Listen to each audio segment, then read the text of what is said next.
ஒரே செகண்டில் இதுக்கு ஆன்சர் பண்ணிடலாங்க. இப்போ 5 இருக்குங்களா, இதை 5 2ஆல் பெருக்குனா 10. இதாங்க answer. Welcome back to my channel. இன்றைக்கி இந்த வீடியோவில் என்ன பார்க்க போகிறோம்னா கவுண்டிங் ஃபிங்கர் இதை தான் பார்க்க போகிறோம். ஏற்கனவே பார்ட் 1 வீடியோ போட்டாச்சு. இது பார்ட் 2 வீடியோ. வித்தின் 5 செகண்ட்ஸில் பென் அண்ட் பேப்பர் இல்லாமல் எவ்வளோ ஈஸியாக போடலான்னு வாங்க இந்த வீடியோவில் பார்க்கலாம். நான் போடுற வீடியோ உங்களுக்கு தொடர்ந்து வேணும்னா இந்த சேனலை சப்ஸ்கிரைப் பண்ணிக்கோங்க. சப்ஸ்கிரைப் பண்ணிவிட்டு ஆளுங்கிற பட்டனை கிளிக் பண்ணி வச்சுக்கோங்க. இந்த சேனலில் என்னென்ன வீடியோ போடுறோம்னா ஆர்ஆர்பி, எஸ்எஸ்சி, டிஎன்பிசி எல்லாத்துக்குடைய நோட்ஸும் போடுறோம். வரிசையாக எக்ஸாமும் அப்டேட் பண்ணுறோம். மறக்காமல் இந்த சேனலை சப்ஸ்கிரைப் பண்ணிக்கோங்க. வாங்க வீடியோக்குள்ளே போகலாம். இந்த கேள்வி என்னன்னா, ஃபர்ஸ்ட் கேள்வி, கீழ்கண்ட வரைபடத்தில் எத்தனை சதுரங்கள் உள்ளது அப்படின்னு கேட்டிருக்காங்க. சதுரம் கொடுத்துருக்காங்க. இதை நம்ம ஃபஸ்ட்டு எப்படி எழுதலாம் அப்படின்னு பார்த்துக்கலாம். 1 2 இது மேலே இருந்து 1 2ன்னு போடணும். இதாங்க ஆர்ட்ரு.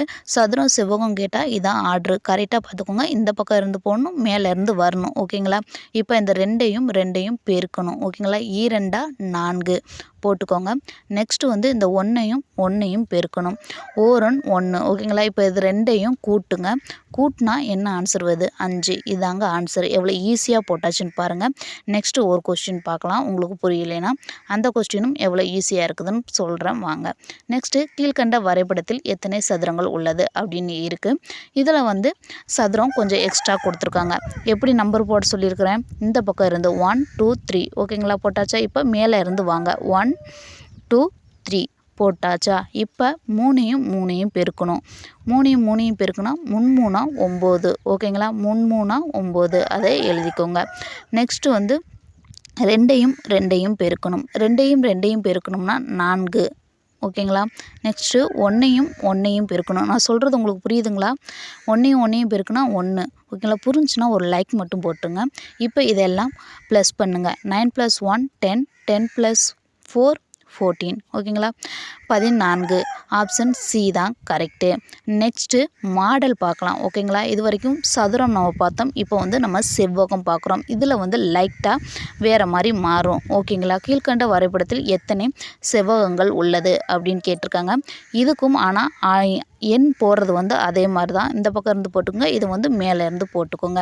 இப்போ இதை என்ன பண்ணணும்னா, இந்த இருக்குங்களா 1 2 இது 2ஐயும் அப்படியே ப்ளஸ் பண்ணி எழுதிக்கோங்க. 1 + 2 ப்ளஸ் பண்ணியாச்சா? 2 + 1 3 போட்டாச்சுங்களா?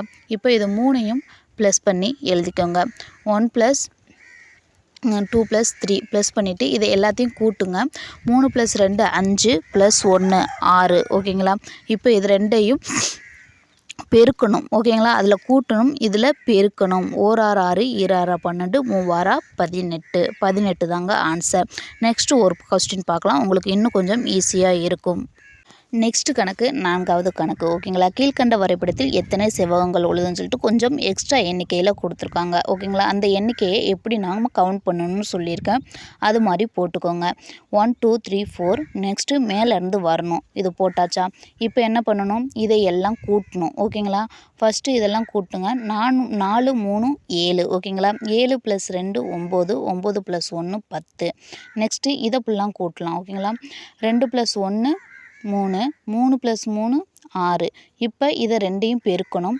60 பைத்தார் 60 60 தாங்க ஆன்சர். எவ்வளோ ஈஸியாக போட்டாச்சுன்னு பாருங்கள். இது ஈஸியாக இருக்கிறது பெருசு இல்லைங்க. இதெல்லாம் உங்களுக்கு ஈஸியாக இருக்கிற மாதிரி இருக்கும். டக்குன்னு மறந்துடும். நீங்கள் ஒரு நோட்டில் நோட் பண்ணி வச்சுக்கோங்க. நெக்ஸ்ட் மாடல் பார்க்கலாம். கீழ்கண்ட வரைபடத்தில் எத்தனை முக்கோணங்கள் உள்ளது? இந்த மாதிரி முக்கோணம் வந்துச்சுன்னா அதுக்கு எப்படின்னு பார்க்கலாம். ஃபஸ்ட்டு எட்ஜில் நம்பர் போடுங்க. எட்ஜில் நம்பர் போட்டால் 1 2 3 4 5 போட்டாச்சா? இந்த மாதிரி சிக்கலான ஒரு முக்கோணம் அப்படின்னா ஒரு நட்சத்திரம் வந்துருந்துச்சுன்னா இப்போ 5 × 2 போட்டுக்கோங்க. ஓகேங்களா? இன்ட்டு போடணும். இன்ட்டு போட்டால் 2 10 இதாங்க ஆன்சர். இதே நெக்ஸ்ட் மாடல் பார்க்கலாம். இது சதுரத்தை அப்படின்னா ஸ்டாரை ஒரு முக்கோணத்து மேலே வைக்கிற மாதிரி இருக்கும். ஓகேங்களா? இதுக்கு எப்படி நம்ம ஈஸியாக ஆன்சருக்கு ரெடி பண்ணலான்னு பார்க்கலாம் வாங்க. கீழ்கண்ட வரைபடத்தில் எத்தனை முக்கோணங்கள் உள்ளது அப்படின்னு கேட்டிருக்காங்க. இப்போ எட்ஜில் நம்பர் போட்டுக்கோங்க. 1 2 3 4 5 6 போட்டாச்சா? இப்போ 6 வந்திருக்கு. இந்த 6ஐ ஆனால் இதில் ப்ளஸ் பண்ணணும். ஓகேங்களா? அதில் இன்ட் பண்ணணும், இதில் ப்ளஸ் பண்ணணும். ப்ளஸ் பண்ணால் 8. இதாங்க ஆன்சர் பி தான். ஓகேங்களா? இவ்வளோ ஈஸியாக இருந்தாலும் அதை நீங்கள் நோட் பண்ணி வச்சுக்கிட்டா தான் எக்ஸாமுக்கு முன்னாடி ஒரு தடவை போய் பார்க்க ஈஸியாக இருக்கும். நீங்கள் நோட்டில் நோட் பண்ணி வச்சுக்கோங்க. நெக்ஸ்ட்டு நான் சொல்லிக் கொடுத்த எல்லா கணக்கும் உங்களுக்கு புரிஞ்சிச்சான்னு எனக்கு தெரியணுங்க இல்லையா?